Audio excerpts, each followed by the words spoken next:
we are here. All right. Look, it was a struggle getting in, but the two broadcasters don't stop till they're in. This is what we got. Welcome to us, ladies and gentlemen. Another episode of the Two Broadcasters podcast. My name is Lori Day. Got my beautiful co-host here with me today, of course, Sarah Jenkins, and we're here bringing it. You know, we had we're just always full of little we got pre-show stories always. We got something. We got something. And it kind of took us a while to get in today. So while we're rolling, we are going to tell you right now that we are up on YouTube, and you need to get up over there and subscribe to the Two Broadcasters on YouTube, please. We've got probably 5 casts up there now, Sarah? Something like that. 5 or 6, something like that. We got a lot of shorts. We'd love it if you'd share those. And just really could, use the help in getting a push over there on YouTube because we are new there. But also you can find us on any of the podcast platforms where we have been for several years. We got 6 juicy episodes up on there. Okay. And if I were you, I wouldn't miss a one. Would not miss a one. All right. Including this one, which will be up sometime this upcoming week. So please find us on the social, subscribe on your favorite podcast platform, as well as on YouTube. Please. And thank you. Please. Thank you so much. Sarah, we have a very special guest today. And we do. Listen, somebody you've been kind of spending quite a little time with these days. Yeah. So I'm going to let you roll him in for that very reason. All right. Well, I'm a little biased when it comes to our guest, Lori, because he's a very close family friend of myself and Brian and our family. And he and his wife and their children and their extended family, we feel like are our family as well. But he's someone that I was able to get to know through campaigning, which I feel like we're going to talk about today. And so I'm going to introduce to our audience Reginald Weaver. We all know him as Reggie. And Reggie is first and foremost, he is a man of God, a man of faith, a man of family. And I truly respect him for that.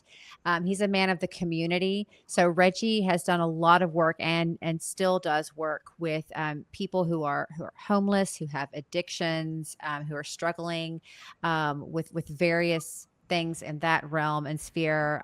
Children who are in the foster care system, who are in the system for various reasons. He's an advocate for them.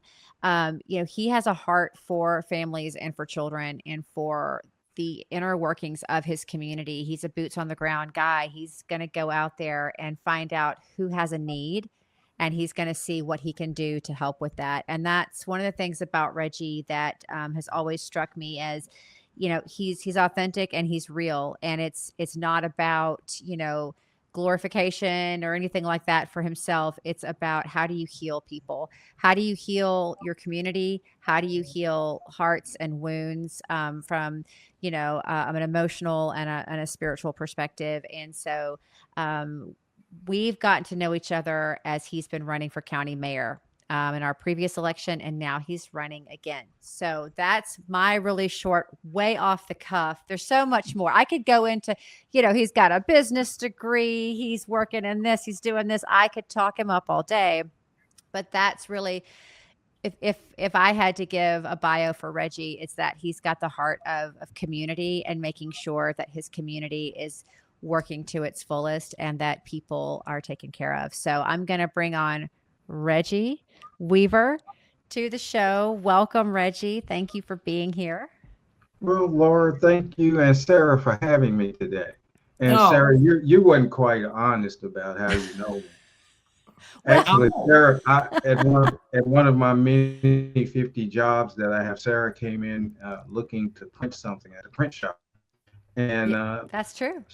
She got Reggie raw that day, so we've been friends ever since. We did. We talked for a while. We had so much in common, like-minded people, and I think when you find people who are of the same, where they get you, you get them, and you understand the world from a very similar aspect. I think it's It's always Well, I good. love everything about this. And Reggie, welcome to the show. And it's very nice to meet you. I've heard so much about you, so I'm very pleased to meet you today. And I already love all this because I think it's part of the essence of why I think it's important to bring you on and love to get you on everywhere is that, this just in how you and Sarah, and by the way, Sarah is working as his campaign manager. And I don't know that she mentioned that part. So I love the fact that we've got what seems to be just a true humanitarian person of the community there, being bold enough to want to get in and start to help to see some of the problems from really just somebody who's already on the ground working with real humans, getting into an office that can maybe help some of these issues. And then just it's organic in that Sarah is a friend and it's just none of this, outside we're not in the club. All right.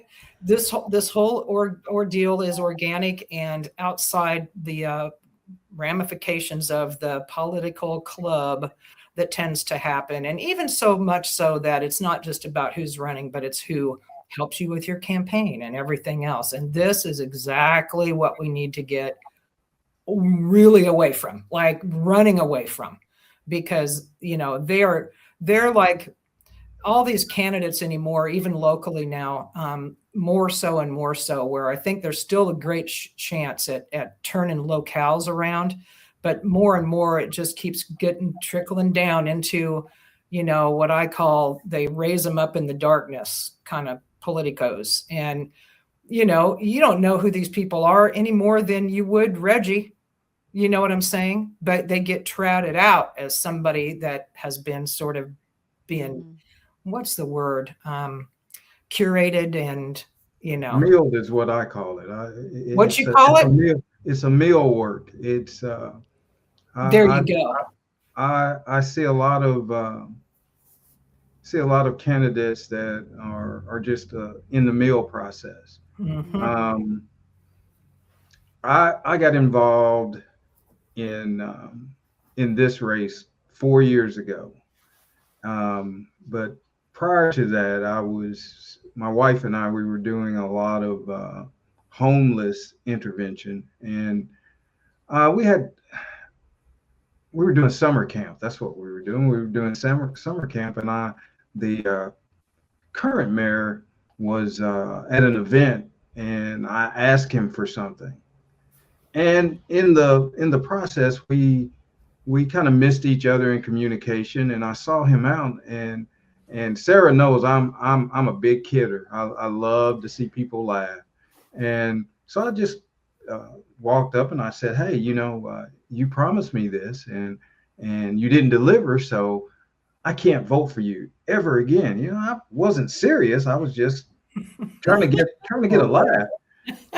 And this gentleman turns to me and he says, "I don't need your vote." Whoa. And True story. My wife says, "I believe he meant that." Uh-huh. I said, "Well, he doesn't really understand who we are, does he, dear?" I said, "and who our connections are." I said, "And after all, isn't he supposed to be working for all of us?" At the end of the day, and I don't consider myself a politician because Sarah knows I'm a people, not politics kind of guy, and we try to look after the best interest of each individual. You're not always going to make everyone happy, but Sarah said I'm a business guy. The wife and I we argue over this term all the time, and I'm a consensus guy. I believe that at the end of the day, if we can come to some type of consensus, then you may not get or receive what you're looking for that day, but down the line, what we're doing is going to benefit your life. And so in having that conversation with him, I understood that he didn't have the best interest of our total community in mind. Mm-hmm. And it's quite evident in the things that we continuously keep hearing negative comments about. And my answer to those who who are still screaming about the same old things is that you had an opportunity 4 years ago to vote for the difference, and you chose to go with the same meal work that we've always had. So now here we are back at the same place this next 4 years with there's 6 of us running. There's three commissioners, and then there's 3 of us who are not commissioners. But when you look at it, the only difference in that whole group is me. And I'm not talking about my skin. I'm talking about as far as is being engaged and on the ground with people on a daily basis, knowing what's going on in our community. We are responsible for the least of these in our county, and even I know you guys talk a lot about country. Even our country is only as great as the least of us. And so when we're out here and we're trying to gather votes or encourage people to vote, and that's the difference in our campaign, is the fact that when I'm driving around town and I'm noticing where signs are, they're either in yards of people who have influence or people who have already made up their minds about who they're going to vote for. But we're looking to engage younger demographics, people who just feel disenfranchised, and I'm trying to encourage those people to get involved in their community, because it's at this level that we truly can make change. They're going to do whatever they want to do at the federal level, but if we start kicking rocks, for lack of better terminology, on this level, then things will change. On Main Street, that's where we change things. 100% agree. And the mindset of I think most Americans is just that has become so remote, and it's just astounding, because there was a time that the way we view politics now would have been horrifically, like people 108 in the 1800s or whatever would have been just like, what? No, you got to be able to drive up to the guy, or bring the horse up to the guy, and you got to be able to see this person and make him accountable, and this, that, and the other thing. And we're so far away from that now, and it's absolutely opposite of how this thing is having the best shot at being a constitutional republic, has the best possibility of rolling, is from the bottom up.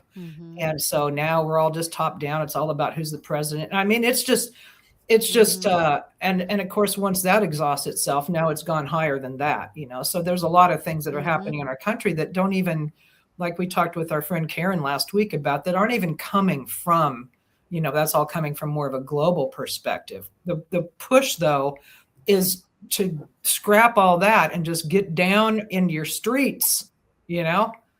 Absolutely. I'm a big that's advocate. Where the power to say no to all of this trickle down from up higher, is going to come from. I mean, how did we get to where we are right now? Because states bowed down to the federal government, who's already bowed down to, world politics. And you've got states that are taking all of this money and all of this funding, and they're saying yes to all of these things, which then affects the counties and the cities. But you've got the local governments that are, saying yes to the state on all of these things, and nobody's backing down. Everybody's just taking it. And then what happens is we're all enslaved by this program of government that we have over us, that it's not going to end, until, the smaller entities say enough is enough. We don't, what are we doing here? And I think maybe we've gotten too far down the line on that, but that's the reason that people should have never stopped paying attention to local in the first place, and why it's so important, because that's where you live. That's where your family eats and breathes and lives, and your kids play. And your kids aren't in Washington, D.C. Your kids aren't in the hanging out at the UN consulate, whatever, in New York City. Your kids aren't abroad somewhere. They're wherever they are in their local community. And it's people have just forgotten, oh, that's not important. Let somebody else vote for that. Yeah, go ahead, Reggie. So what I've noticed, just talking to people in the maybe 18 to 30-year-old demographics is that they know nothing about civics, and they feel as if it doesn't. Well, they don't feel. They tell me whatever we say or do doesn't matter. No one's listening to us. Well, your voice is your vote, and we have to encourage them, because I don't know. I don't know. I know Sarah is pretty young. I'll I'm take over that. 60. I'll I'm take over that 60 compliment. now. So I know that my days are, and it doesn't really matter how old you are, but I know I'm closer to the grave than Sarah is. So at the end of the day, this is her country. She is our future. Sarah's closer to the grave than her children. And at the end of the day, it's their country and their future. So we have to listen to what they're saying. We have, oh Lord, please forgive me. We have a bunch of old people trying to run a country that has that culture has changed. Um, the things that we're screaming over, that I see that we're screaming over in our streets, 30-year-old, 40-year-old, 60-year-old, 50-year-old problems that we're still, young people don't care about that. I'm just this is what I'm finding out. They just want to be able to live their lives, and live their lives in a manner that is not invasive, not government invasive. You know, the kick that we get, Sarah, is that we don't, in running our campaign, is that we do not know what we're doing. These guys do not know what they're doing, and what I have found is That's that, from career politicians, Of course. for everyone. the the platform that we're running on is so not traditional that it's asking people to really think about who you're voting for and what you're voting for. People want term limits, right? And so if the people want term limits, why is it that we're trying to pass legislation, and or we're going to the Supreme Court to say that that we can't do that because we're causing, or we're not giving people the opportunity to run for an office? Well, you've been there 20 years. You know, you've been there 30, 40 years, and we're getting the same old thing. So we have to get to the point where we stop sending the same people to eat. Are we back? I think you're breaking up on us, Reggie. Yeah. Yeah, you went on a scuba diving mission there for just a minute. Yeah. That's all right. Okay. Are we all back? Yeah, we've got you. We've got you. We've got you. Okay. All right. All right. But Lori, you were going to say something before I rudely interrupted you. So no, you go ahead didn't. because. No, you didn't interrupt. I find that it's refreshing, for you to be doing this. And I 100% agree about addressing the younger people. I mean, that's just one place where they just always miss the mark. And I do think there's a bit of an uprising happening in that age sect, that they've got a lot of, mountains of rubble about to pile down on them, much more than we do. And a lot of this was caused by, the older generations, and a lot of people just not being willing to swing a vote for somebody that they didn't, quote unquote, feel was like, seasoned or knew what they were doing, or all the things that you're going to hear, which, by the way, goes completely against the premise again, because there was no such thing as, it's not supposed to be a career. politics is something you do as a citizen who cares extra. Like you're an extra citizen who wants to get involved in civic duties to a point of, here's the word, sacrifice. Mm-hmm. It's a service. Yeah. It's a service that you sign up for, that you take on, and it piles on top of what you already are doing in your life. If you're a parent, you got a job, you got a career, you got a business. But no, now you quit your job when you become a politician. There's no service involved. The word is not even in the dialect anymore. It's self-service is what it is now. You don't hear service. I'm here to serve you, serve the people, by the people. That's just like archaic at this point. So here's the dilemma that I'm finding with self. I'm trying to figure out how to hold on to everything that I do and be married. I'm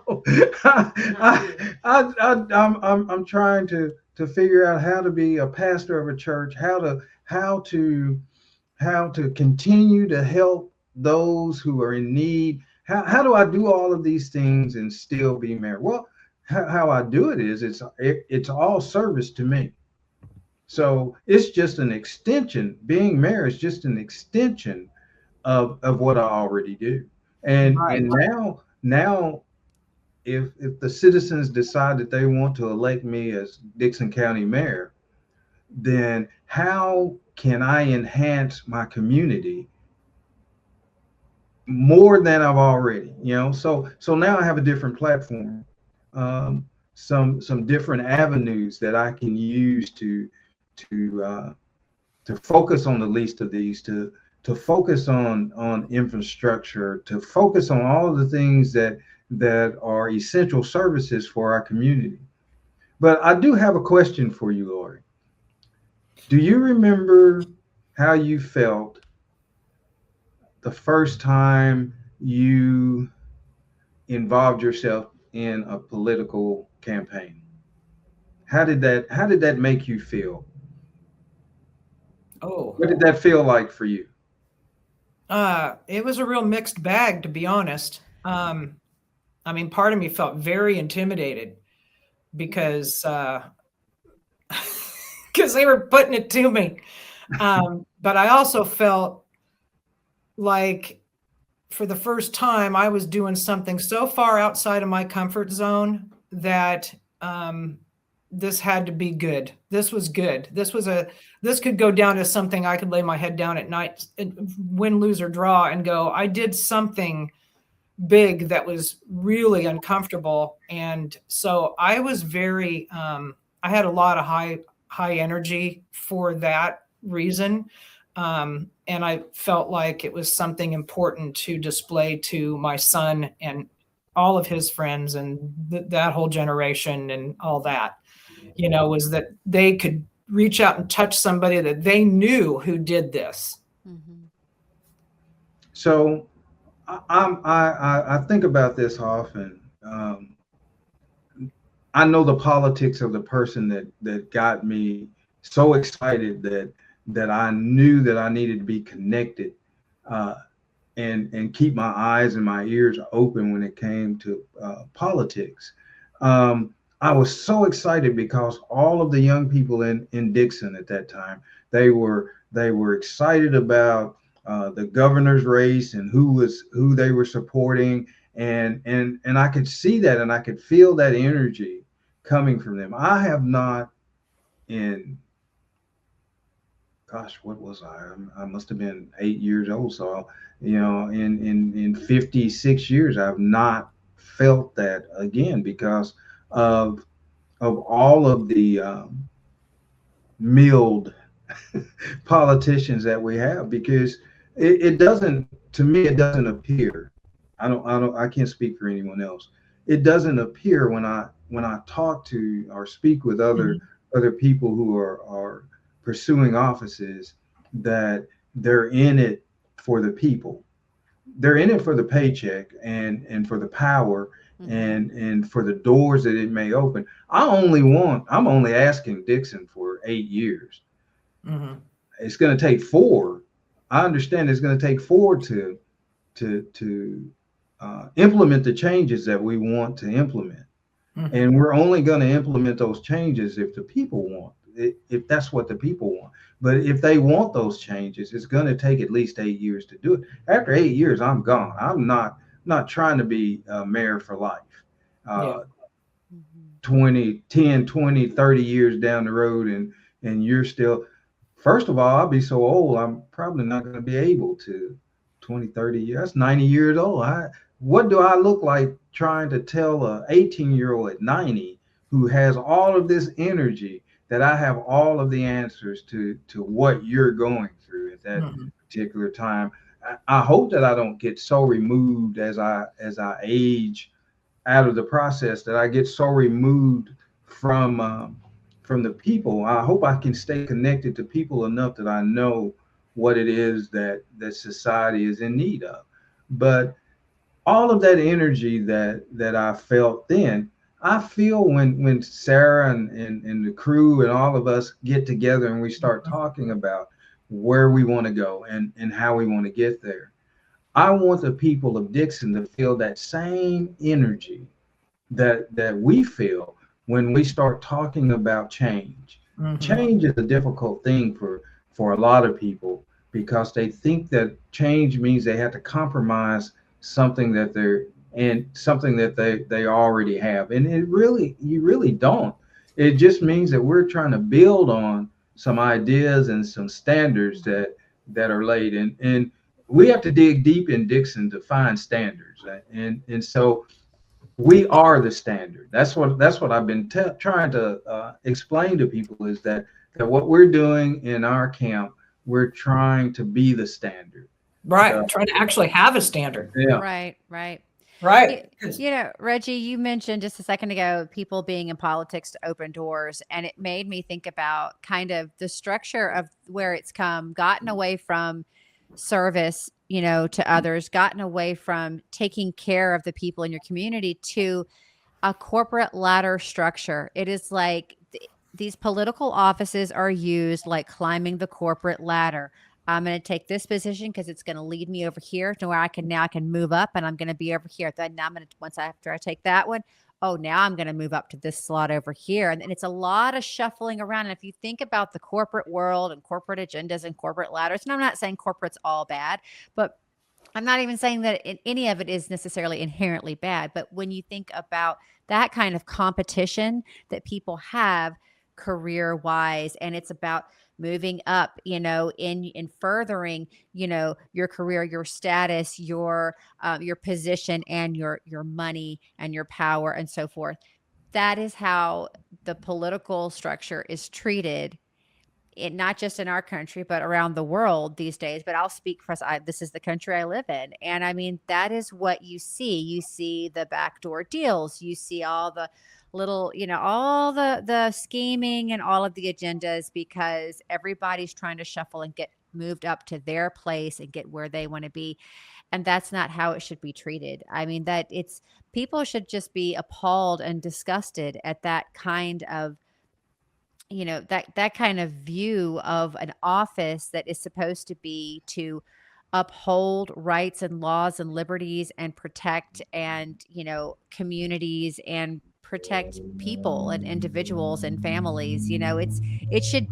Politics should be one of the most humble positions that a human being can take.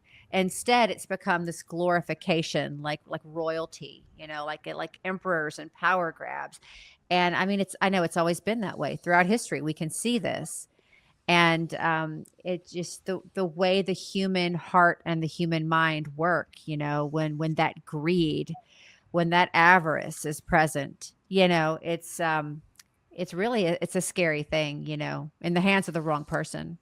For sure. But I think it's a good time, I think there's some things going on in such a high level of audacity and resource stripping, and really just going to really reshape so much of our towns, cities, counties.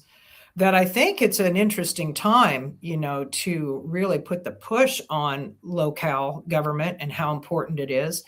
And I think a lot of people think it's like, yeah, we don't pay any attention to that, whatever. But who's president? It's just like, oh my word, well, you care when your property taxes go up. You care when if there's a wheel tax or not. You care if they're, bringing something in and giving them a free ride. You care a lot then, but you probably don't make it to the polls to vote for these people. But I will say that the reason I think it's one of the good things about what's going on right now is locales are being the ones right now holding the wolves off with these data centers. There have been Yes. multiple stories. I mean, I read a story every week about a new county, and it's the counties that are getting, and people in counties are coming out and going, no. All right. Yep. So we finally have something that people are connecting on, and they should, because it's about their resources. And it's just really cool to see. And I would say that, for anybody running for, one of these kinds of offices, this is really important to bring to people's minds and to their attention, that if you don't think local government matters, then you might change your mind when they're trying to build a data center here, because they're going to be trying to build them almost everywhere. Yeah. Get their way. And if one county shuts them down, if you're near that county, you better look out, because it might be coming next to your county. And this is how this is going to go. So it's a good opportunity, I think, to really promote county government right now. What would you say about that? Do you kind of feel that there's more highlight maybe being put on lower governments right now besides the states and the feds because of issues like that, Reggie? I do. I think that there are leaders in counties right now that are aware. Some of those that I've spoken to there are aware. But here's the problem in the state of Tennessee. The state of Tennessee, Lord, I'm just going to say this. The state of Tennessee is so beholden to the federal government that we tend to allow things to happen in our counties, and that people sometimes don't want, but it just gets kind of shoved down their throats. Data centers they love Tennessee.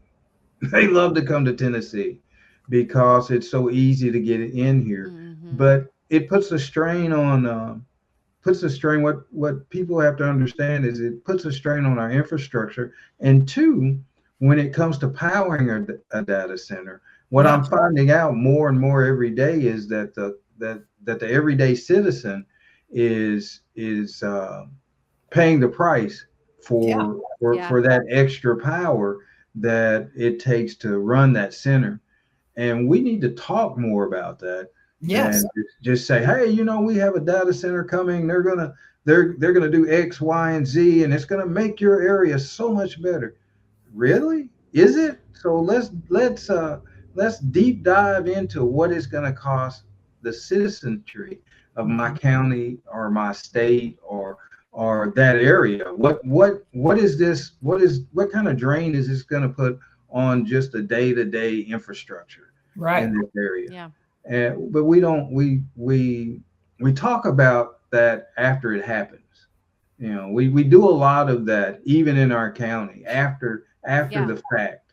Okay, well we knew that this backdoor deal was going on over here, but what could we do? Well, what we could have done was band together and stand together and say we're not going to have this here. And two, we could vote these people out of office that do not listen to us. And that's what we have to get to. Just because I know Sarah and we're great friends, if Sarah is mayor of Dixon County and Sarah is not listening to me, I love you, Sarah, but the next time when I go into that ballot box, I'm voting for the other person because you're not hearing us. Well, and if I'm your friend and I'm not hearing, and I am choosing to listen to my own priorities or something that's going to benefit me or the people that are in my ear over the people who I'm supposed to be caring about and helping, then you should have a big problem. You shouldn't just, love me and vote for somebody else. You should come to me and say, hey, what's going on here? Because this is not what I signed up for. I'm disappointed in you. I'm losing respect in you because you are not doing what you said you were going to do, and I want to know why. We just let people just get off the hook for every little thing. Oh, they're just politicians. Oh, yeah, more of that again. Oh, there's nothing good in our town. Well, how do we fix it if that's the complacency of, well, it's pointless to get out there and vote. Those same guys are just going to get in again, or it's that mindset. It's no, if I have done something that I should not have done, I need to be held accountable. And you and everyone else who voted for me needs to come and talk to me, needs to make a point to say, hey, what's up? What's going on here? And I think it's hard. And I'm not sitting here from a place going, it's easy to do that, but we've got to do something other than what we're doing, because you can't sit around and complain about something if you're not doing anything about it other than complain to your friends over coffee or a burger. So this is what this is what I do. I encourage people. Even at the church that we pastor, I encourage people that if you have anything, any type of issue with what I'm doing, please come and talk to me. The last election, they had my red phone number, the phone that I have, the one that we use for homeless care. I have to answer that phone. So I gave that number out as often as I could, because you should be able to, if you're voting for me, if you're placing me in an office and you're entrusting your life to me. I should be available to you, and you should be able to sit down and reason with me over the things that you may not understand. Maybe we just have a misunderstanding in the direction that we're going. Maybe I said something and you took it from a different standpoint of what I meant it to be. So we need to reason over that. And if I'm doing something that is hurting you, we definitely need to talk about that. And I shouldn't have such an arrogance about myself that I'm not inviting you in. So because I don't like to call myself a politician. I'm not a politician. I'm a people person. And at the end of the day, I want people to be comfortable with me enough that they will discuss those things with me. When I was leaving church this morning, a gentleman comes up, he says, hey, you know what? I'm not getting anything out of the way we're doing Bible study. And his words to me were, well, I didn't know how you were going to take that. Was I going to upset you or what? I said, no, this is what we need to do. If right. We're having, how in the world am I ever going to know the changes that I need to make? Right. That are going to enhance your life if you don't tell me. So right. as people who are leading other people, our door has to be open. Yeah. And we have to equip people with the necessary tools to do their job. Yeah. Well, it's communication. Yeah. I mean, we have got to learn communication, and it is both a giving and a receiving.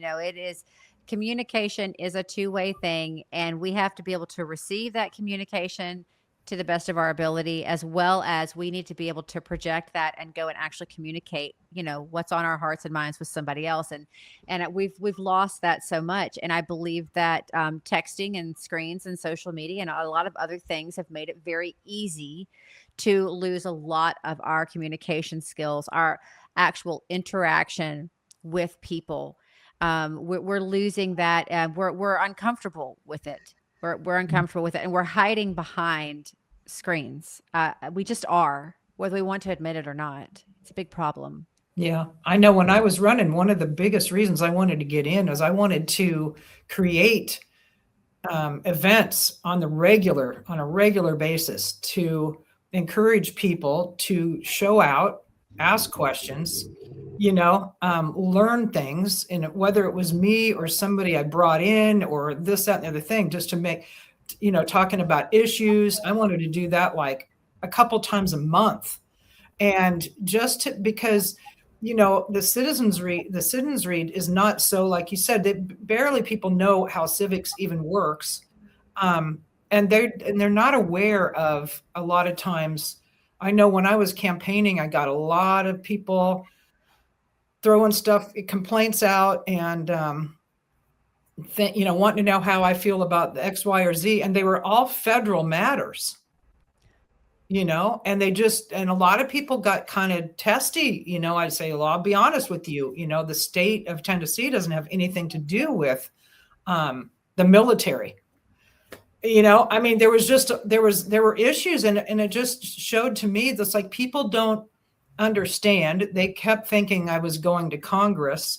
There was just and I thought, man, if there's anything, we're as good as our citizenry is. It's like you said, the least of these, anybody, people are not very, people don't understand the mechanics of how the system is supposed to work. They don't understand who is supposed to be like in charge of which things, just down to some serious minutia of, I felt like there were just too many people for my comfort that they don't know they don't know. And so I wanted to make like civics learning in a way that was through events, public speakers, I don't care if I bring in music, whatever it takes to get them here, have people. That was my wheelhouse, was events anyway. And I just saw the need of more learning needs to happen, because this is what you're fighting against. If you get the votes, you get the votes. You don't really have to care about the mill people that much, although they will try and take you down. But you already know they're going to try and take you down. But if you have the people, and the people become aware, and you start getting young people working your campaign, this, that, and the other thing, it builds a momentum that starts to be like, and you want to talk about that started to happen for me, and it made a lot of people really nervous, and that's when I felt really like, okay, if I don't win, I'm still doing something here. Right. Yeah. Every door I knock on is an opportunity for me to make a friend, hear a complaint, get a sense of where people are, see if I can't figure out what's a common thread of concern, what I can, and I had people cry, laugh, it was such a beautiful experience to knock on thousands of doors. I loved every second of that, to be honest. I loved the campaigning part, because to me, people campaign and they always complain about, oh, campaigning, it's hard, this, and it is, but they think it's just something you do every few years. And to me, campaigning was the essence of the entire job. For me, campaigning has been a lifetime endeavor. Yeah.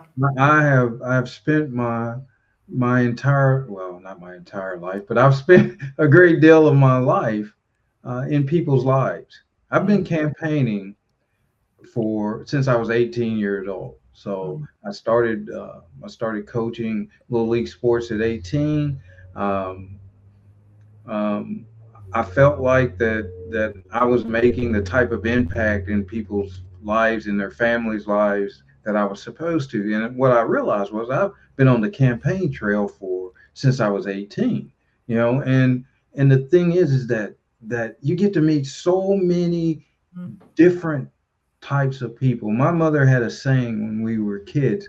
She said, you live on 104 Pickett Street in Dixon, Tennessee, but there's more to life than 104 Pickett Street. So she gave us a choice to whether we were going to go north to stay with our grandfather, or whether we wanted to go to Georgia and visit our grandmother. So our grandmother was weird, so we chose to go north with the grandfather. And I didn't appreciate it then, but I appreciate it now, because I saw a lot a lot of this country hanging out with him and a lot of different people. And it made me realize that all of this junk that we spew out at one another is crazy. It's insane.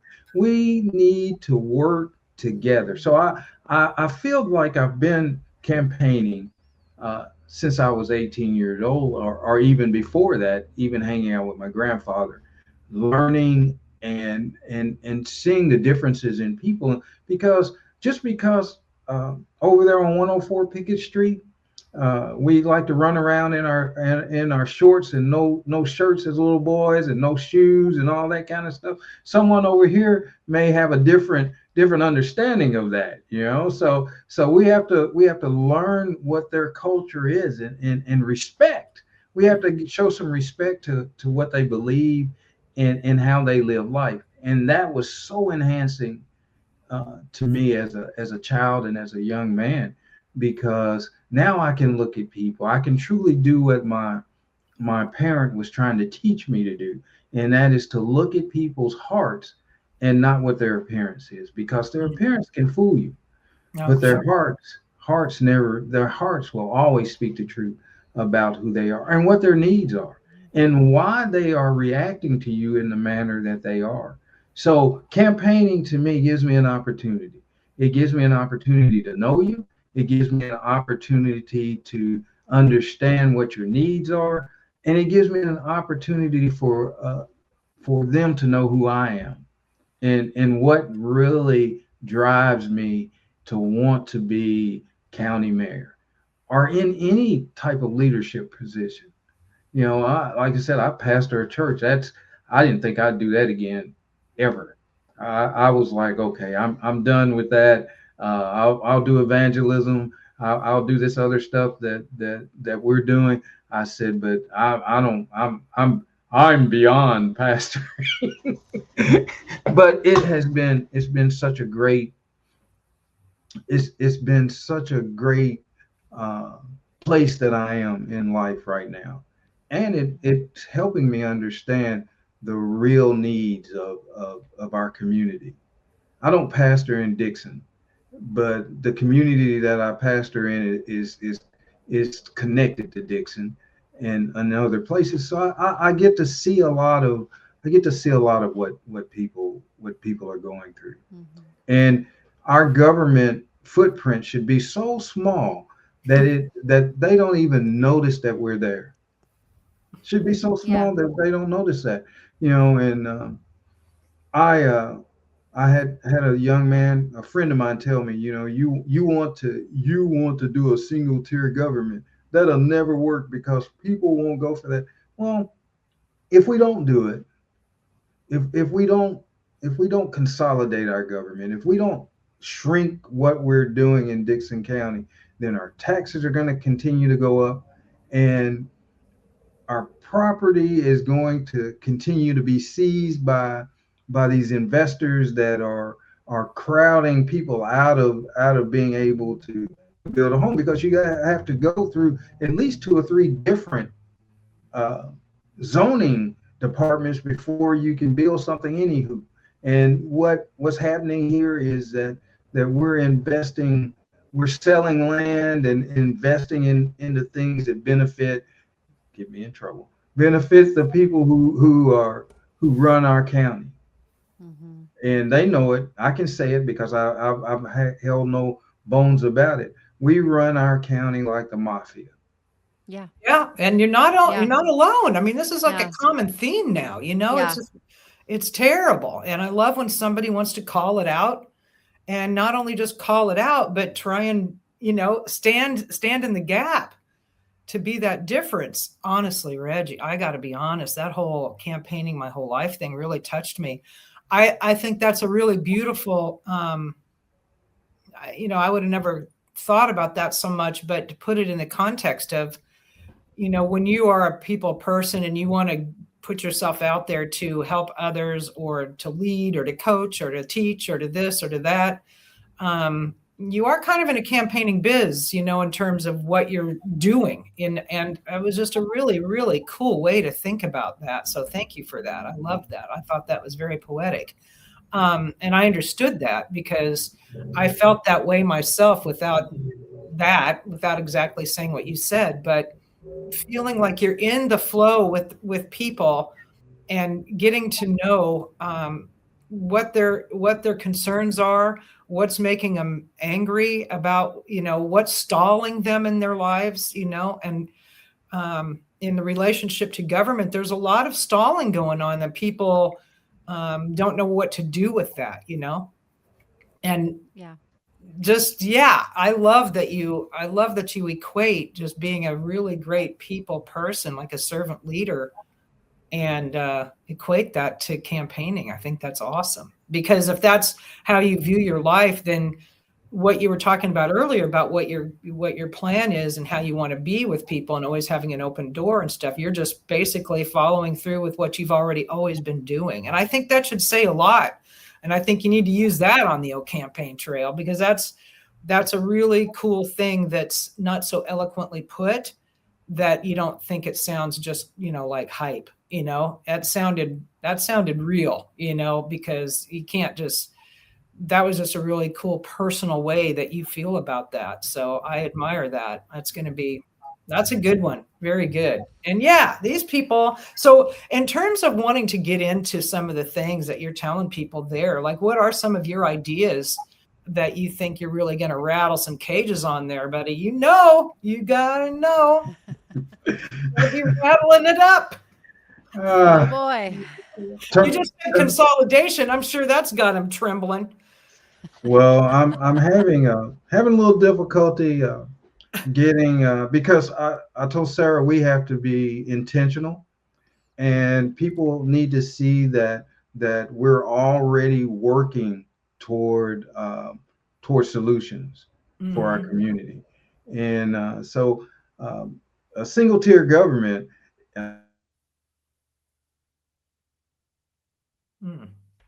We lost you. Right. I'm having trouble with that because I sent some stuff to the county election commission, and the state seems to be dragging their feet on an answer for some of that. And I can see where that's rattling cages. And I'm not a property tax person. I do not believe in property tax.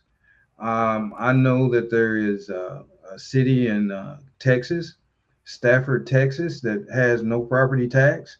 I'm more of I believe in an essential service fee, which is based on population and not on. I don't believe that the government should have a lien on your property. Once it's just like a car to me. Once you pay for it, it's yours. I can't, as the government, I should never, as the government, have the ability to come and take your property. To me, that's unconstitutional, and and so that's term limits on elected officials in our county. And if we reduce the size of government, or if we consolidate our government, then we should have about let's see, there's about a 17 member county commission at that point, with about five at large seats. But so that's really those couple of things, and capping salaries for elected officials. Those things are already rattling. They're left over from our last campaign, and they're still rattling cages. Sure. I had a young lady again come and tell me that, you're trying to take my salary. And I said, no, because your salary is already set. You can't reduce a person's salary, or the money that you've allocated for a budget. You can only increase it or keep it the same.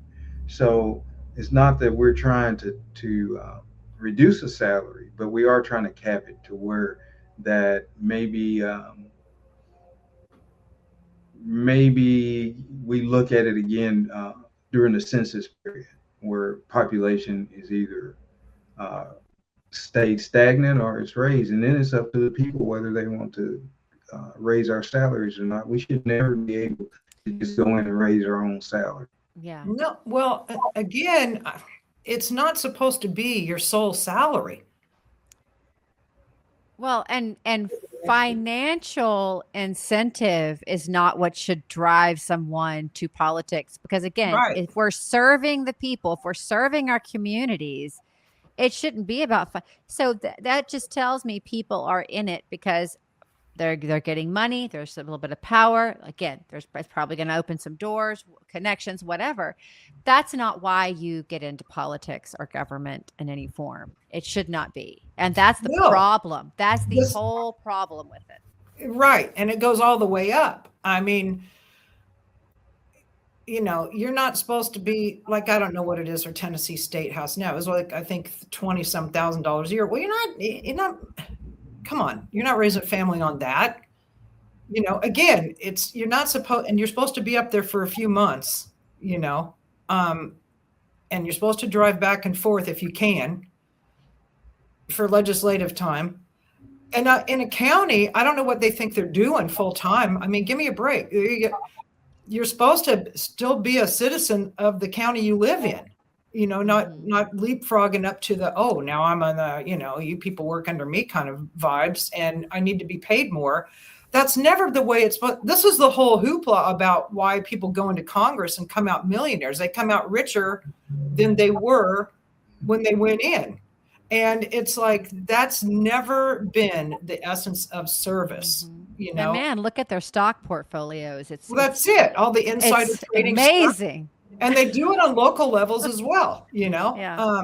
And it's just totally gross. And those numbers should make people not want to run for that alone. Like, you're going to weed out a lot of certain people if they would really crack down on the actual money that one can be involved with when you're in, you're in a local government. Because now you're totally separating the wheat, aren't you? I mean, what do we got? Oh, I'm not going to get in it because it doesn't pay enough. It should be volunteer. It should be volunteer work. No, but there should be no money involved, and then get the right people in there that are actually dedicated. Like, who decided that we should pay all of these politicians all of this money anyway? Well, I understand it not costing you money. I understand a small stipend. Right. That, but that's the problem. It's not been gas and lunch and yeah, and people raise their own salaries. And what are you doing right now? I'm totally with it. You should stipulate never can raise your own salary. It's ridiculous. Because service is you're doing it out of your own heart, the love of the job, the love of the service, the love of the people, because you have a passion to make improvements. Like, somebody would never walk into like a children's hospital or the homeless, ministries that you've been involved in, Reggie, and things like that, and start working and trying to make things better and go, all right, now this is how much I want for my salary. I'm helping the children, I'm helping the homeless, I'm over here, I'm doing all this great work. Now I need some money. All right, now, and then in a couple of years, I need a raise, so I can continue to help these homeless and these hospitalized children. We're gonna need to talk again about another raise, because cost of living and like, you don't do that. That would be absurd. No, but what they do, Sarah, is they start to form nonprofit organizations,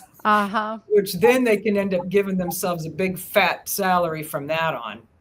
Yes. That's a problem. Yeah. No, it's so true though. And I think, I hate to say it, but this goes back to the mafia mentality that Reggie was talking about earlier. And it is so entwined and ingrained into everything now that we do in society. It's like, you can't get away from it. There's so much power, hungriness, and greed, and it's what's tearing us apart. And that really is the ultimate, I think, core of so much of this. Yeah, and sacrificial seems to be a dirty word. Like, oh, you can't even use the word service really anymore, or being a servant. That's a biblical term, but you use the word servant, and now, that's awful. You can't say that word. But I mean, we're all supposed to be humble servants of the King, meaning our Lord and Savior, of the Father. So that's my take on that. So, go ahead. So if we look at history, and what the founding fathers did after their stay in Congress or after their presidential stay, the majority of them went back to their farm and went to work, or they went back to their profession and went to work. They did something in their community that was going to enhance that community. It was truly a service. Right. Yeah. Today it's a career. It's like okay. This is something I don't like to hear. I went to school so that I could be a preacher. And the reason I went to school so that I could be a preacher is because if I get this degree, I can make X amount of dollars. Oh, okay, so I'm going to Congress because I may have been a barmaid or whatever, and if I win and I go to Congress, then my salary would quadruple. And not only will it quadruple, my whole appearance will change. I've gone from my barmaid costume now to looking polished and like $1,000,000. Not only do I look like $1,000,000, but I have that $1,000,000 now because I decided that I was going to take a step up by becoming a politician. So at the end of the day, I should be, and I can't advocate for no salary because it is a job and it does take away from your family, and it takes time away from your livelihood. But it's the mentality, that's what I was kind of getting at. That mentality is like, wait, why are you doing this? But what is dangerous, as we can see today, is that we have people who well, I know a county politician that makes a little over 300 grand. Base salary is 156, but that person is making over $300,000 a year. So why would I ever want to leave this position? Well, I've tripled my and now we have all of these people running for these offices when this person wants to vacate. And they're spending a lot of money. So why am I going to spend my yearly salary to get a job that probably doesn't pay as much as my yearly salary for some of them? Well, I'm doing this because I can increase my bottom line by taking this position. That's not Reginald. That's not who I am.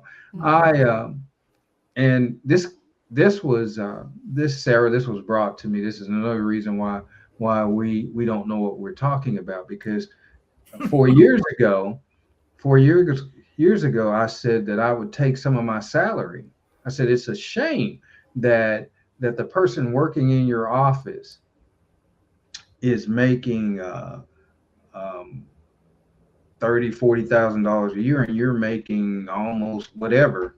I said, and you got a 6-figure salary. I said, so I'll just take some of that and give to this person over here so that their lives can be better, because they're going to be in this office as much and sometimes more than I am. Oh yeah.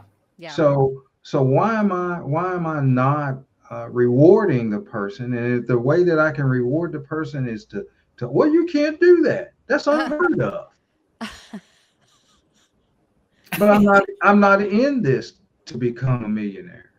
That's not my goal. My goal is to have great people around me that we can enhance government, shrink government, and enhance it at the same time in our county.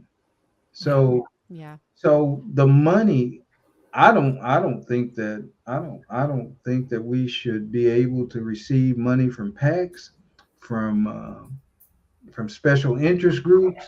I think that Mhm. we should all in this country be given X amount of time, television time, radio time, to and face to face time to address the public, and I that's agree. it. Hmm. Yeah, Oh, and how can you, as not you, but like I'm speaking to politicians, it's like how you make this much money. Some of them, like you said, we've talked about, they're making millions. How are you speaking for someone who's barely able to put groceries on the table, who's barely able to pay their bills, doesn't know maybe if the lights are going to get turned off next month or not because they're struggling and they're making a fraction of what you're making, but you have the pulse of the people. You're the one that's up here making decisions for them. You're so out of touch at that point with what it's like to live in this world and in this society or in your community, because you're living well above the means of the majority of people in your community. And I mean, there's such a disconnect because of that. Well, and then they're in the club. See, the goal is to get in the club. you can Once get you're in in the the club. club, you don't want to be in the peasantry. Mm-mm. I mean, Nope. who needs that pesky peasantry? And I used to talk about that when I campaigned about, it's a shame that, it's almost like you got to be a rich person to run, because otherwise people don't know who you are. If you can't afford ads, this, that, and the other thing. And it's just like, yeah, whatever happened to what really is like public radio, public television good for? If you can't, why can you not, like, you can knock on doors that say no solicitation if you're campaigning. Right? You know that, right? You Right. can ignore that.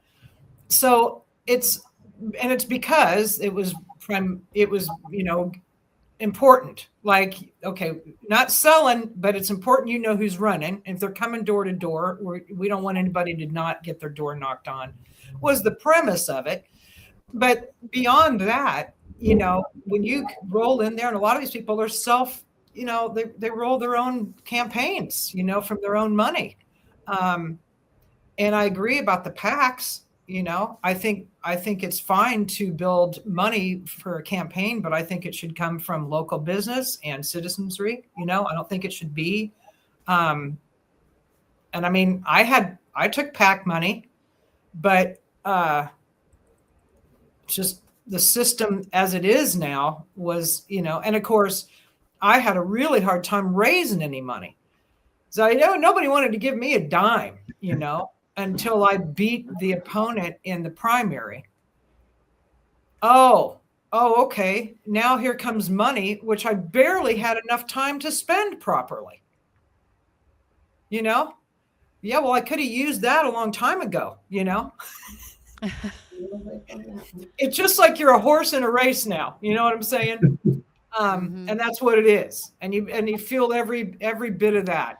Well, and the thing is, and whether someone goes into politics understanding this or prepared for this or not, whatever somebody's initial intentions are when they go into politics, good or bad, once you get in and someone sees the potential in you, when money starts coming in, when interest groups start coming in, when someone sees that they can use you to further their purpose or their agenda, okay, this is where the corruption starts, because you then become funded. Once you take money from people and you allow certain people in, it's like, now they are the ones that have the controlling interest. It's not you. It's no longer you and your ideals that are making the decisions and the votes for these things for your community. It's the people who are running you. And that may be a hard pill for some people to swallow, but some people choose that. They allow that in, when they take that money, they are signing up for whatever is coming down the pipeline. And I think a lot of people have gotten in over their heads. Some people don't seem to mind. And some people may have started out wanting to do good and they got way in over their heads with it. But once you've sold into that, I mean, you're in it. You're neck deep in it.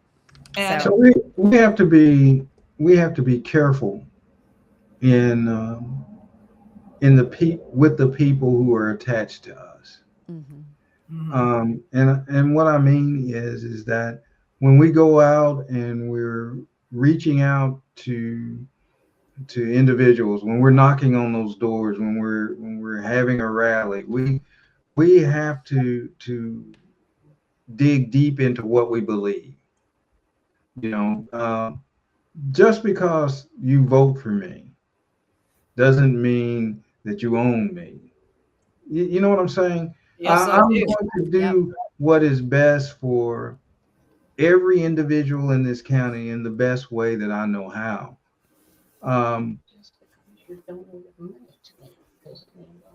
I've got someone whispering in my ear. I'm sorry. I know who that is too.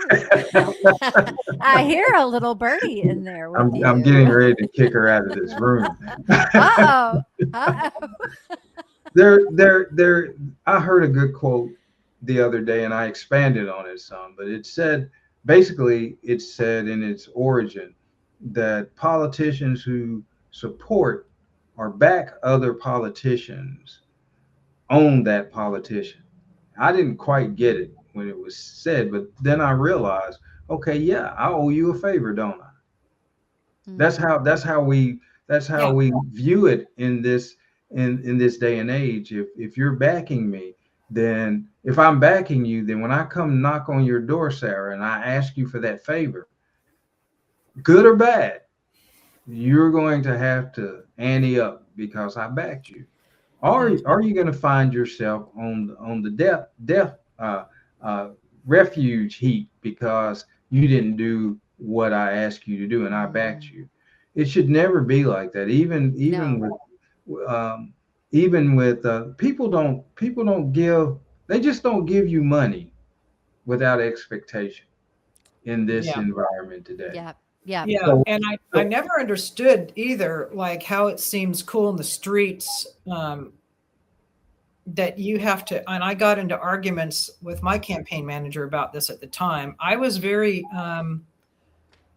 not a fan about all of the things I had to fill out, all the questionnaires, and I mean lots of them. It was hours worth of work that different types of industry send candidates. And I go, why do I got to fill this out? Why do I have to tell the pharmaceutical company how I feel about all their questionnaires?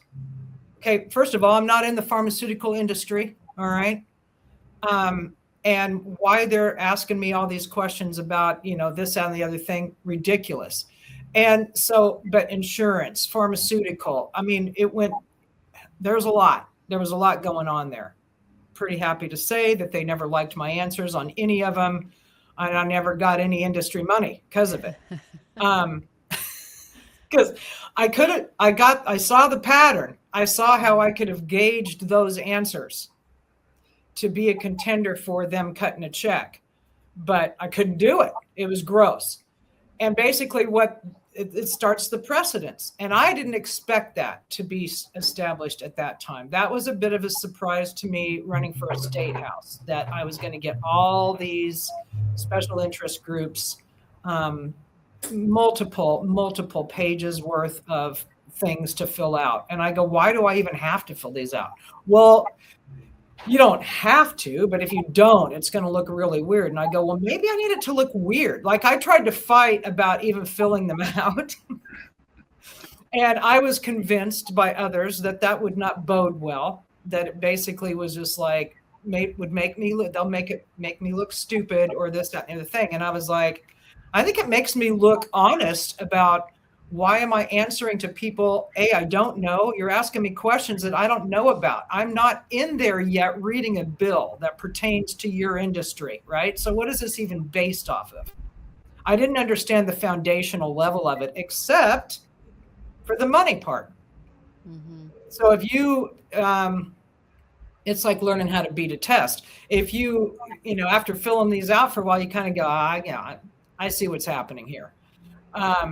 And the temptation to just go, I love everything about pharmaceutical bill number, whatever. This, whatever. I could have gauged my answers, is my point. So, and that's what starts the checks coming in. They start at a state level. So, and then they try and give you more money if you run again, which hopefully moves you into a committee that's most important to them. Mm-hmm. And then if they keep seeing it through, you're on the track. And then that's how come you end up getting $1 million when you're in Congress from the pharmaceutical industry. Yes. And it starts that early. And I think people need to understand that this is why they need to pay attention to their local, county, and state government more. All right. Because if you start paying attention to how the people in just focus on who's in your district, how are they voting, and then go see where they get their money. Yeah. There's always a money trail. Always. This needs to be a class. Well, of course it wouldn't be, because then it would be real learning. But literally, people need to understand about how truth is found through the money trail. Mm-hmm. And, Epstein, I don't care if we're talking about Epstein files or we're talking about a county issue. This is what it's going to come down to. Money, and following money trails, and who's doing it and how they spend it and who's rubbing favors with this and getting all that. And that's exactly how it goes. The money flow tells it all. And people need to know that if they would just take the due diligence, it doesn't take a lot of time to pay attention just to your people who represent you to really know if they're worth voting for again. Well, Go ahead. That's my plea to everyone that I come into contact with. You have to know what people stand for, and if you'll just follow the money. That's it. If you don't have to know them personally. Just follow the money, and you'll understand whether they have your best interest at heart or whether they have their crew's best interest at heart. You can follow our money. It's very little, and it trickles in at a slow pace, and I like it that way. I like it that way, and I know that I can wear out some shoes and do some other things that can drive the vote toward us. Last time we just didn't have the time. We didn't have enough time left, but I surprised myself 4 years ago. I thought maybe we'd get at least 800, Sarah. Well, we got a lot more than that. We got a lot more than that. So I know that we can do this thing differently. That we don't have to be pressured by business. Even though I won't. I'll be hard pressed to take money from businesses. Hard pressed. Yeah, because you're gonna ask me for something on the back end of that, and I'm not going to be able to deliver because it may not enhance all of our lives. And I do know that there's some issues in our county that need to really be looked at when it comes to business, and we have some businesses that are out of control here in our county and just need to be reeled in, but they have some very deep pockets that they're filling. So we just need to make sure that at the end of the day that we're educating people on how to select the best candidate for themselves. And I tell people, Lori, that if I don't care whether you vote for me or not, but use your voice. Yes. Use it. I hope that you vote for me. I mean, that would be, I'll say that would be the best choice, but I know that people have a choice to make. But what I really want you to do is exercise your right to vote, because at the end of the day, if you're not doing that, then you're falling into the trap that they want you. You've been snared into the trap that they want you to be in, where you feel like your vote doesn't matter, your voice doesn't matter, but your voice matters. It matters. Your voice will always matter, yes, until they take it away. So you're going to allow them to take away your voice? Huh? Are you going to allow them to take away your voice? No, not if I have anything to say. I can't believe that. I'm like Charleston Heston. over my dead body. They'll have to Yeah. pry it from my cold dead hands. My That's voice, they it. will. Yeah. And Lori, we talk a lot on the show about community.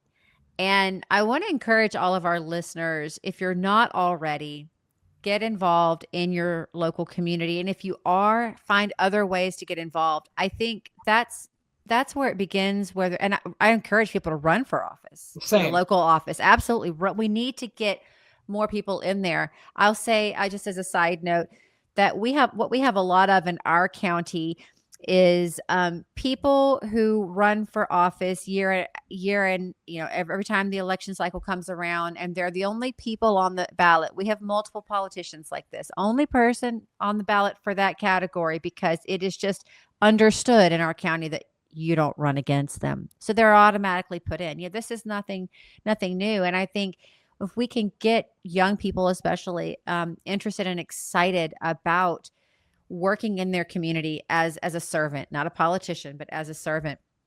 But get involved in your community. I think it starts there to really understand what's going on in your community, so you can know where your voice is needed and how to use your voice. And I'm gonna call Reggie out here, because I'm so honored and humbled to know both you and Susan and the work that you do.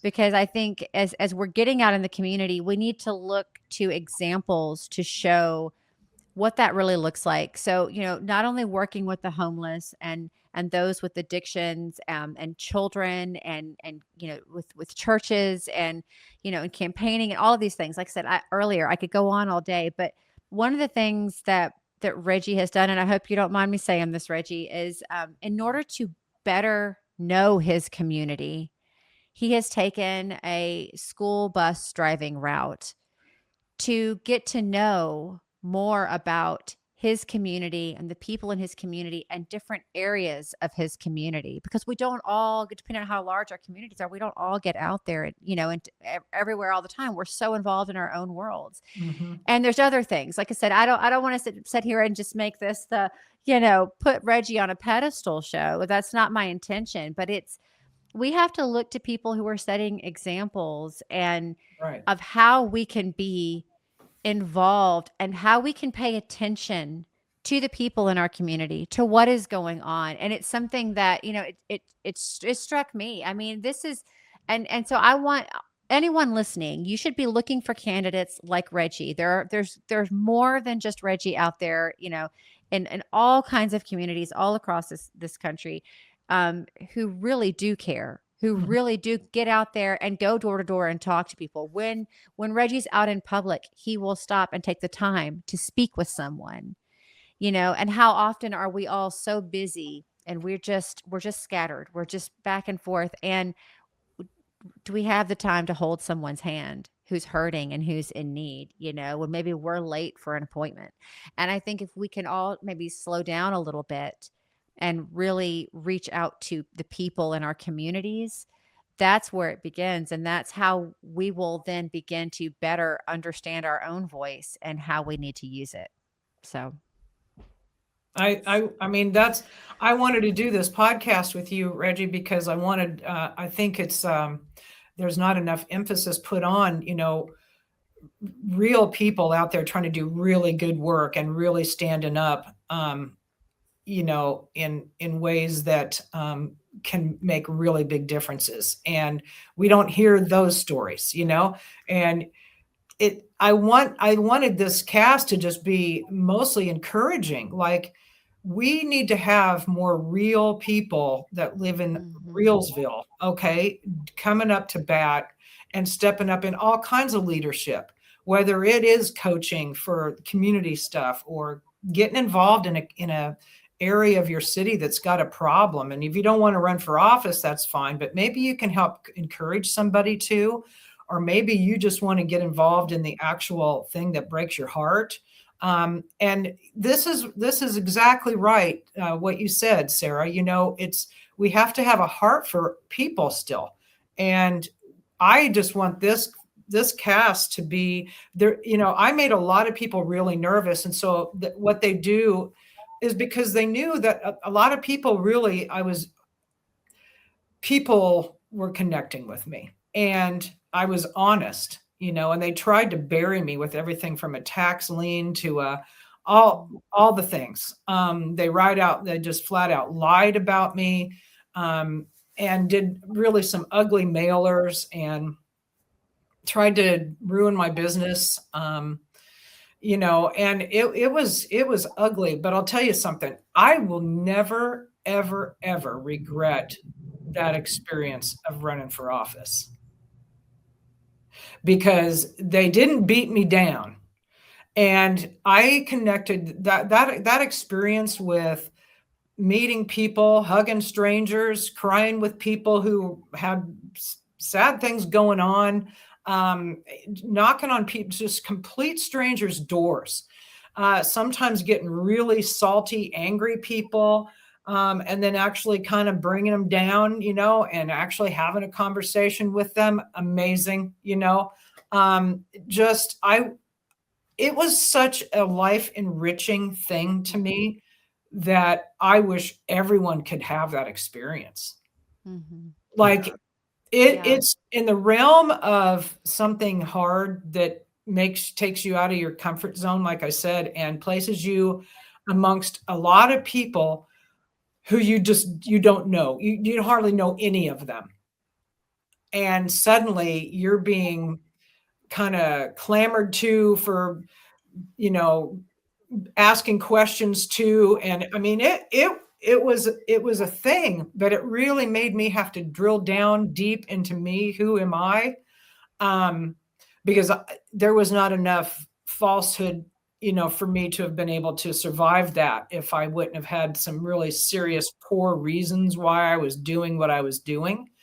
And people would be like, I don't know how you're doing this. How do you come back from the things they're saying, this, that, and the other thing? And I was just like, the thing of it is they don't know me. And people are just being mean. But it doesn't make it true. And I just have to stand and keep getting back out. And it is such a courage builder that then you walk out in your world, even if you lost, you have a courage that you would have never, ever had when it comes to being better at being diplomatic, when it comes to people attacking you, this, that, or the other thing.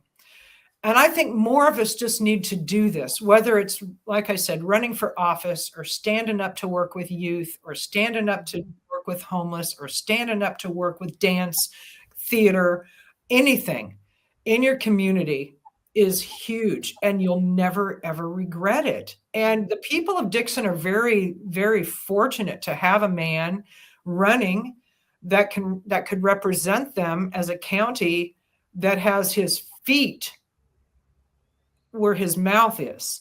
He's not just talking, he's walking, he's doing the thing. And you just can't get any more sincere than that. Mm-hmm. And so good on you. And what I learned that you're going to see too, Reggie, is that you don't see it sometimes. It pops up in weird ways, but there's an influence you're giving, whether you win or not, that is, you can't replace it. Yeah. Just like the things I used to talk about to people, which is a lot was education, this and the other thing. I mean, for years, people was like, I brought my kid home out of school because of what you said at such and such, and I was like, holy cow. I mean, you want to talk about, wow, I put myself out there to help instruct, motivate, elevate, and just love people. And when I thought about how many people got into home education because of lectures I put on, this, that, and the other thing, I was just like, it's not about politics. This is what it was about, right. And those bringing up future leaders, like, we don't know. It's that whole butterfly effect, right? And it's a God's economy. You don't see things right away of how they are being used in the ears of somebody that could be young, old. You don't know. You don't even know they were there. You don't even know who they are, and this is the beautiful thing about people who take themselves out of their comfort zones and get out and love people. I've I've been fortunate to be able to see the benefits of being 18 and coaching young boys. Um, when I look around the community that I live in, and there are so many different success stories, and from time to time they'll come and they'll remind me who they are and what I did for them, and I'm always humbled by Yeah. the fact that, because like you said, you never know Yeah. the impact that, and sometimes there are people who were just around, and they didn't play sports for me, but they were just around, and they will say, well, I'm doing this because you said that it's possible for us to do anything that we set our hands to and our minds to. And by running for 4 years ago, I didn't realize um, what running for mayor did for so many people who thought it was impossible to do anything like that in our county. And where the opposition thought we lost, we made such a impact in people's lives that I truly believe that we won. We won what was important. We That's didn't win it. the race, but we Yeah. won what was important. Mhm. Now we have a base Mhm. that once we are up and fully running, that understands that there needs to be a change, Mhm. uh, that there has to be a change, and that people can actually run for something in this county, and it's okay to do it, Mhm. even though this person has ran for that office unopposed for 30 years. It's okay. We can run for these offices. Mhm. We can do that. That we should do that. And I get that. I got that feedback, Sarah, from so many people that hey, you really did that? You ran against that guy? Yes. I mean, That's it. That's yes. what I'm saying. And got almost half the votes. So, or, half of, yeah. Well, anyway, we, we got half Made a good almost. showing. Yes. Yeah. Well, it was unexpected and it was a win. I agree. It's so many wins, and you are a winner. And I remember how horrible losing felt. Um, it really did, because I think it's at some point in time, I had a lot of hype, um, that almost made me believe that I might win. Because really, whatever. I just tried not to think about that too much, um, but it kind of started feeling really like there was a hype, and so when I didn't, it was just like, oh man, I've never felt any kind of that was tough. That was very tough. But it just took me really no time to come away going, but I'm still a winner, because I could never ever um, replicate some of this experiences that I've had in any other way. You can't buy them, you can't find them, you can't get hired into them, you can't. I mean, it was just like so numerous, and I knew there were younger people around me watching, and they got so caught up, and they wanted me to win so bad, and I think that was where the loss was really hard for me. They were just certain I was going to win. And but the thing is there's the whole deal about I'm nothing special, but I got out there and just did a thing. And we And have that's just what we need more of. we I have never pretended to be anything special. I just was who I was, and I got out there and said, I'm going to do the thing. but that's encouraging to others.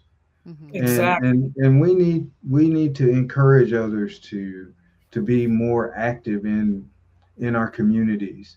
Exactly. It's amazing what we can do together Yes. once we set our minds to do those things. Leadership has to encourage us to do those things together. Matter of fact, leadership has to show up so that people understand that it's important to us. Sometimes I mentor other pastors, and I had one guy that I was mentoring, one young man I was mentoring, and he was having some type of issue in his congregation, and he asked me a question, and I answered it like this. I said, people only do what's important to you.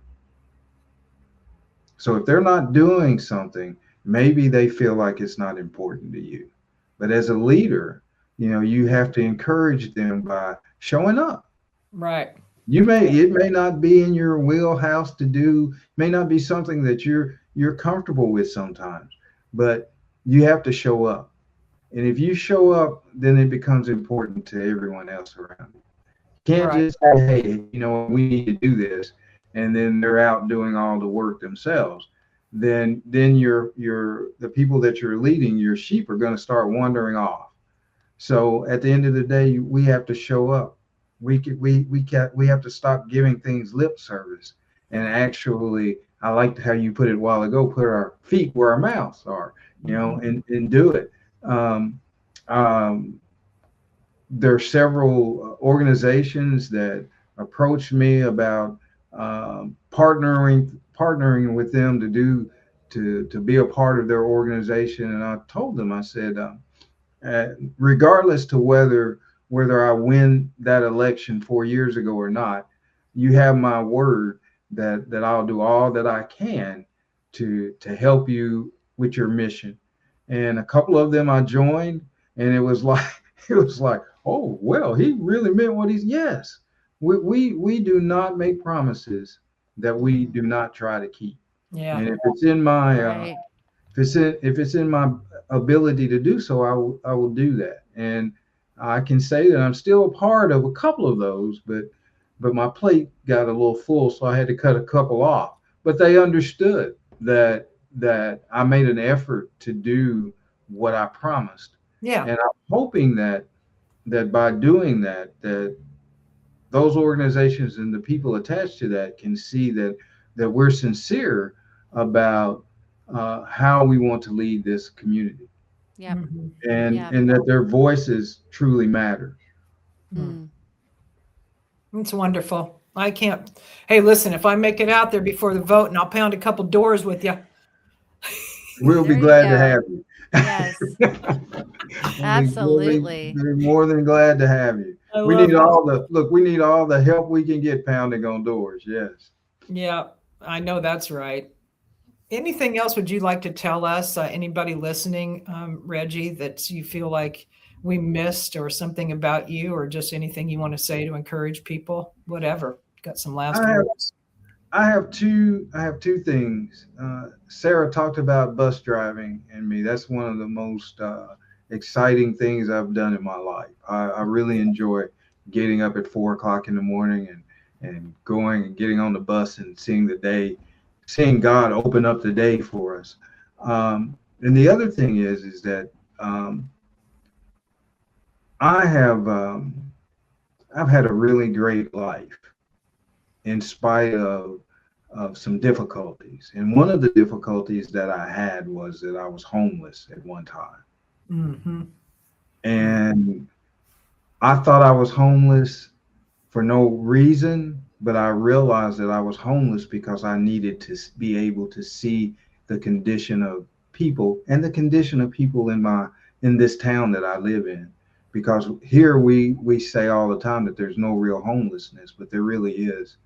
And that experience deepened my desire to make a difference for everyone in our county, and not just our county, but beyond that. If I can, vote for what is real. Use your voice in the ballot box to help us make a change. That's all. That's all I have to say today.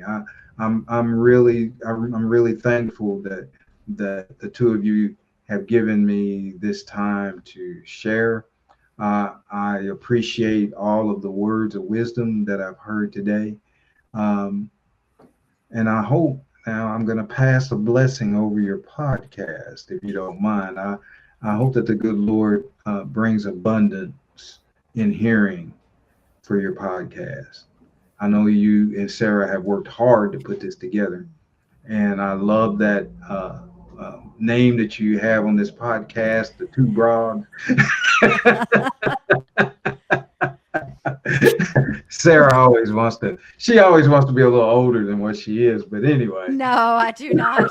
Oh, it'll come fast enough. Broads is an attitude, not an age. That's right. Well, That's right. but We didn't say old broads. We just said two no, broads. no.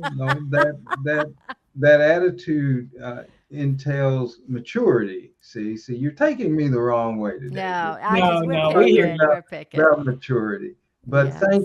thank you so you. much for giving me this time and opportunity to speak and reach out to those who are listening. You're lovely. Oh, I'm thank you so much. so thankful to meet you.